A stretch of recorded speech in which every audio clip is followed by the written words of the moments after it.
Hello, everybody. Welcome to another daily dose of gaming news and all that good stuff. And as always, also published on Rumble and on Patreon for extra support. Any kind of updates, I usually go out on Twitter X.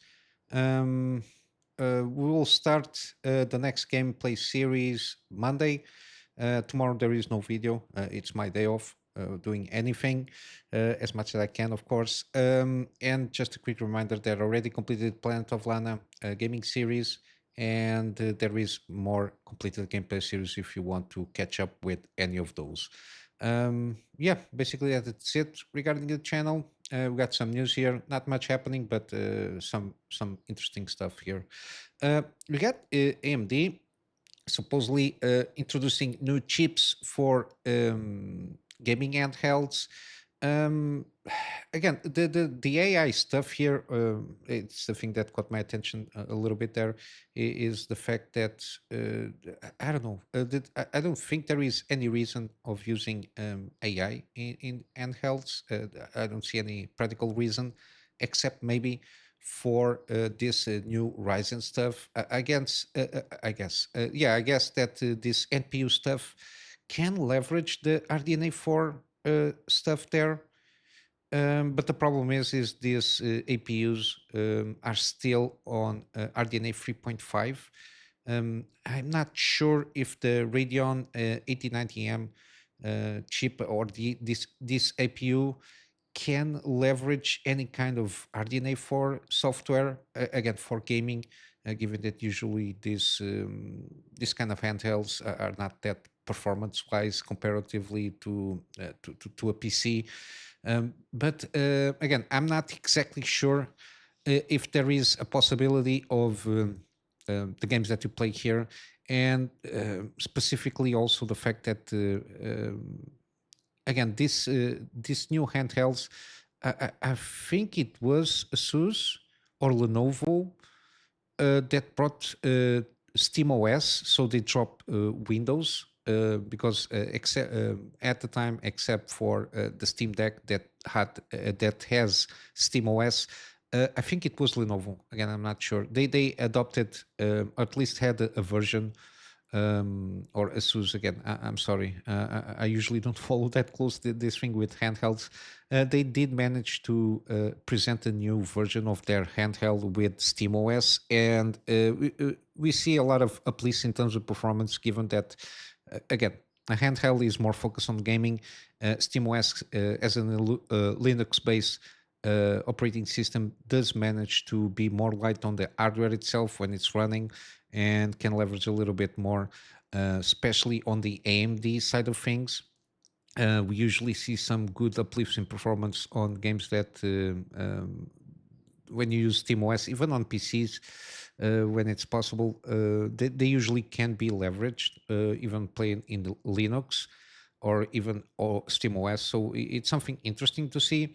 The fact that they are, again, it's the AI buzzword for these handhelds. I'm not sure how good it is to have this thing like this extra stuff there again, because usually they are taking advantage of the AI buzzword to supposedly put some extra hardware to process AI workloads or whatever it is, and then they can charge a little bit more for that hardware itself.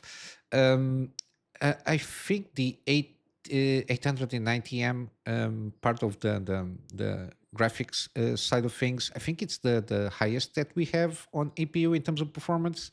Again, don't quote me on that. I don't follow that much closely, these kind of things of handhelds. But yeah, it's interesting to see how this can be in terms of products. Mainly taking this APU, I think it's the same one that we see on mini PCs, the latest ones that came out. I think it's the same kind of APU. Again, I'm not sure, however, how this can be tweaked around to be used in specific devices between mini PCs, laptops, or even gaming handhelds. But it's interesting to see that this new one, that the Ryzen AI Z2 Extreme, again, then it's a mouthful of words here. Um, again, I'm not sure how well can be leveraged, especially on the gaming side of things. But it's something interesting to see that AMD is going good. And with that said, it's even Intel. It's not following up that much in terms of competition regarding the APU side of things. But yeah, something interesting, just something that I thought on mentioning here. Then we got again the fallout of Assassin's Creed Shadows, and again, not only from this game, but it's coming around for at least I don't know 2 to 3 years from the not so good launches from Ubisoft games. From again the most recent ones, Skull and Bones, Star Wars Outlaws. Which ones? Even Far Cry, especially now Assassin's Creed Six, Shadow. Sorry, again the fact that this Ubisoft Leamington closed doors basically, so around 100 persons just uh, uh, don't have a job now. But yeah, and this is because a little bit of Assassin's Creed Shadows. Again, we all foresee this. Is the fact that they were bought by Ubisoft from Activision in 2017, and basically they just were doing support on Ubisoft titles and franchises. In this case, from Tom Clancy and Far Cry, but they were doing some support role on Assassin's Creed Shadows. Again, interesting enough, Assassin's Creed Shadows, in terms of studios from Ubisoft, they were involved at least 15 of them. So it's one of those things. And you can see all over the input from all over these studios will not deliver a good game, even if they have a unified vision. Again, it's one of those things that they will continue. We will continue to see Ubisoft shutting down studios. We got the fact that they managed to do the subsidiary thing, which I usually call Ubisoft 2, with only the premium IPs. We already saw that a lot of shareholders are going for a lawsuit because of that. And with that, they will take advantage of the fact that old Ubisofts or Ubisoft One, because it's again, this is not going to be very. It will start occurring this year. They cannot justify keeping some the studios open for sure, because they are working on non-premium IPs from Ubisoft.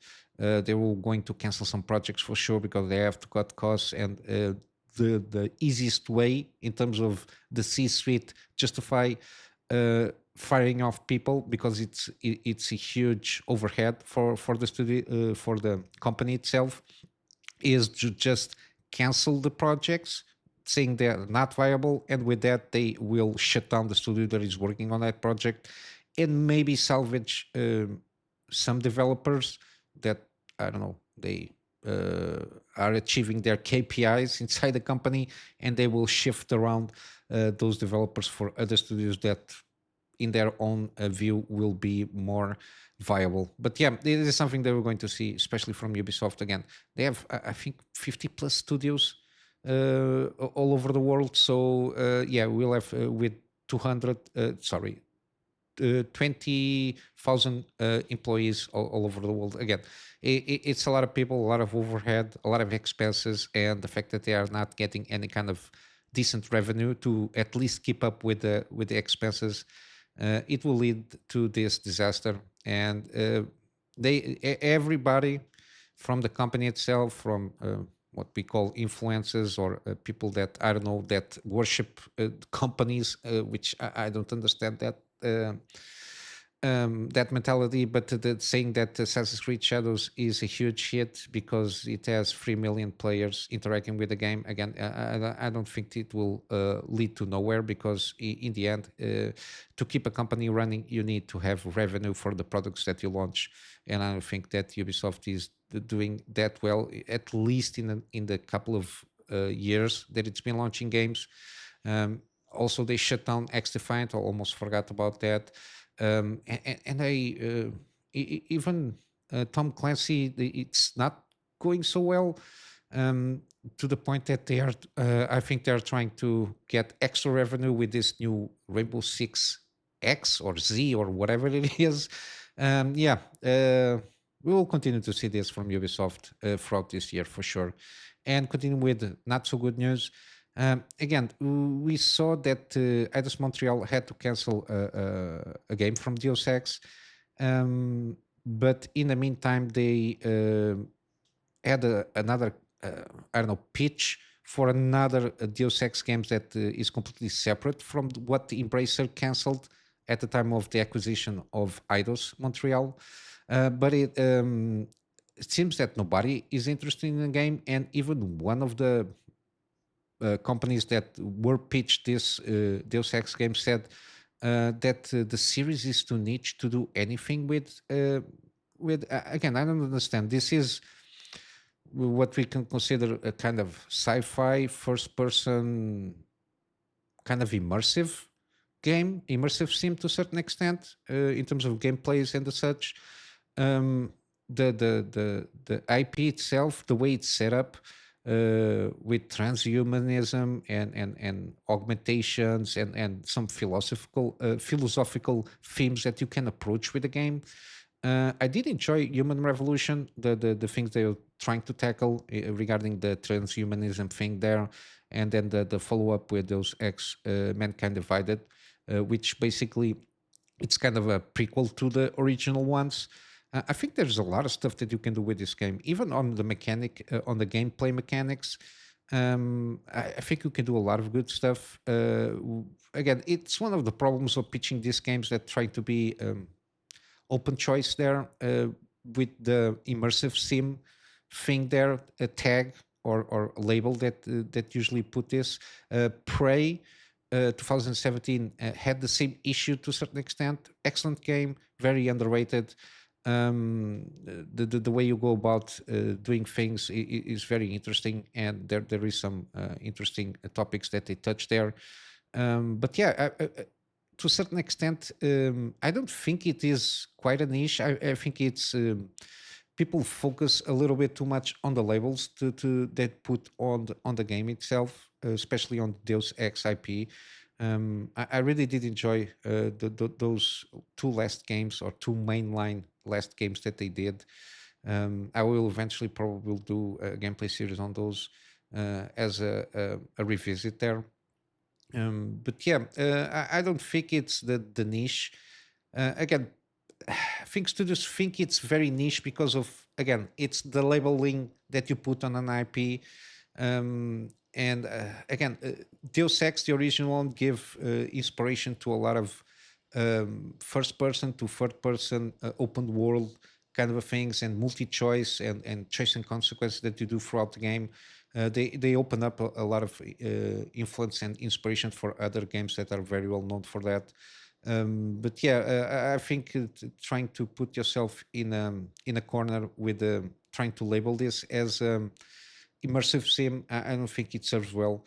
To a certain degree, you got also Dishonored, which is an excellent IP. It's kind of the same thing there. But yeah, I think it's excuses for them to take a risk. Uh, Again, with the Deus Ex, I think probably we'll see. I don't know. It will be good to see a new game, maybe completely different from the storylines that we see so far, but within the universe, and trying to set up some interesting stuff uh, within those lines. And even the Deus Ex IP doesn't need to be cornered specifically in what we usually call immersive sim. I think it can be other stuff there. Um, that might be interesting to try and see what we can do with that IP. But yeah, it's a shame that at this moment we are not seeing anytime soon any Deus Ex game. And then lastly, we got more details regarding Duskbloods. The interview is coming directly from Hidetaka Miyazaki, which is the creative director, CEO of From Software, but is taking hands on the creative direction on this game. Again, I'm not going to delve too much here. Again, this is a Nintendo Switch 2 games, but again, I always like to see what's Miyazaki is cooking. But my overall takes is this game is more focused primarily on PvP, while, for example, Night Rain is more focused on co-op. Night Train is basically co-op. There is no PvP there. With this game, Duskbloods, they are trying to tweak around with mainly PvP, but they tweak around this formula with some PvE, but not always. It's very interesting what it is trying to do here. Um, but yeah, this project came about some ideas that they had. They have like a very rough idea what they could do with this Dusk Blood stuff there, and he had a very small team for working on this or starting working on this for Nintendo Switch. And when the game was starting to take some shape, they were approached by Nintendo again with the talks about launching this for Nintendo Switch 2, which basically led them to revamp their development path with the new hardware in mind, and probably they put a little bit more people on the development of this game again, which shows that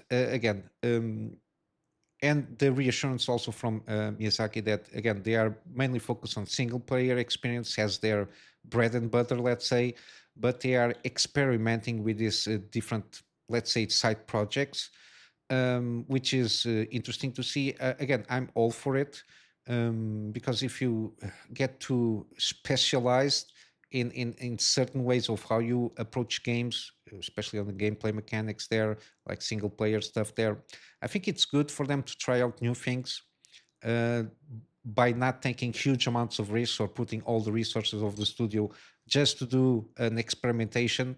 And because Elden Ring was such a huge success, they managed to gather resources for them to increase the development team inside from software and divide it in smaller teams so they can start, I don't know, brainstorming and creating these kind of little projects and experiment a little bit out of their own comfort zone, which is always good to see. And even if these games are are not successful or fail completely, there's always something they can take out of it, and it's always good to see that at least if even if these two games fail, they can continue and they are still working on like the bread and butter, which is a single player game. But yeah, at least if they can manage to take some lessons here and spice it up on their own bread and butter games, it's going to be very interesting how they are going about it. And of course, this game is not going to be just a PvP, just without any Miyazaki influences. Again, the themes with blood and the allegory or comparison with vampires, but trying to do a more romanticized idea what the blood can do. Again, he goes about that in the interview.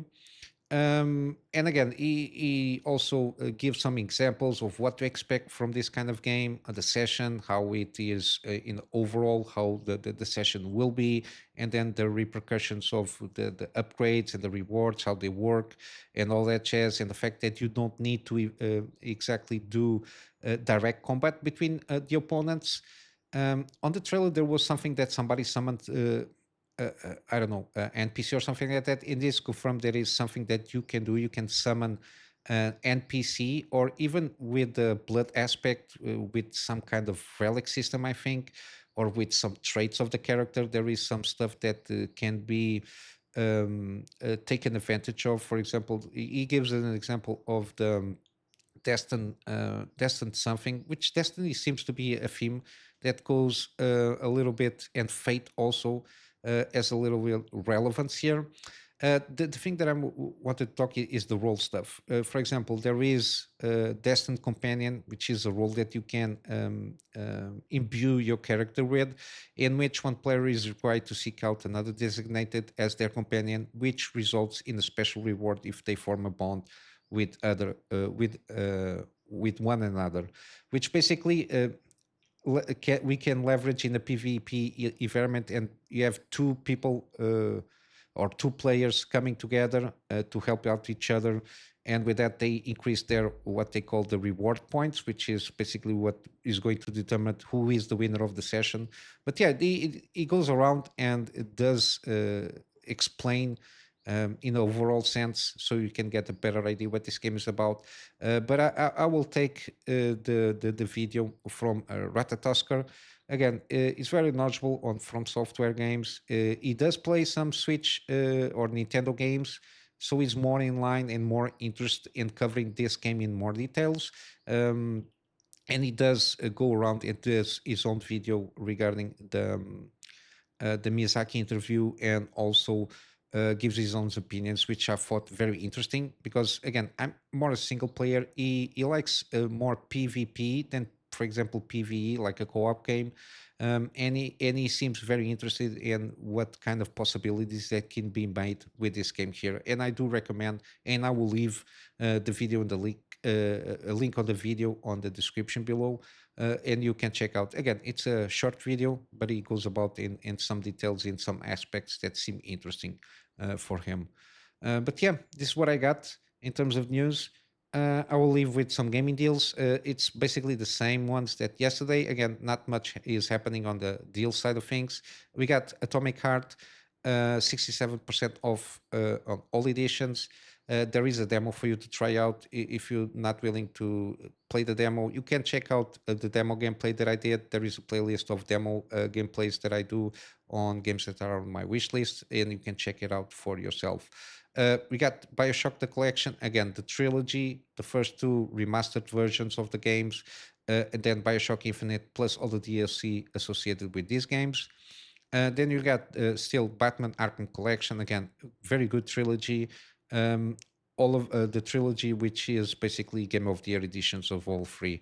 Very cheap and very good. Then we got also Guardians of the Galaxy.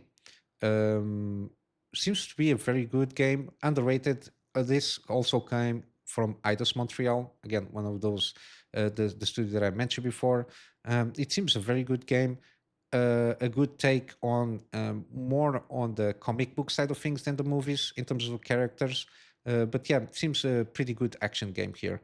Then you got Midnight Suns, again, kind of a XCOM of Marvel in terms of gameplay systems. I did manage to claim this game for free on Epic Game Store, and I did manage to do a gaming series out of it. So you can check out, if you're curious, the first couple of episodes to have an idea what this game is about. But it's basically XCOM 2, but with the Marvel superheroes.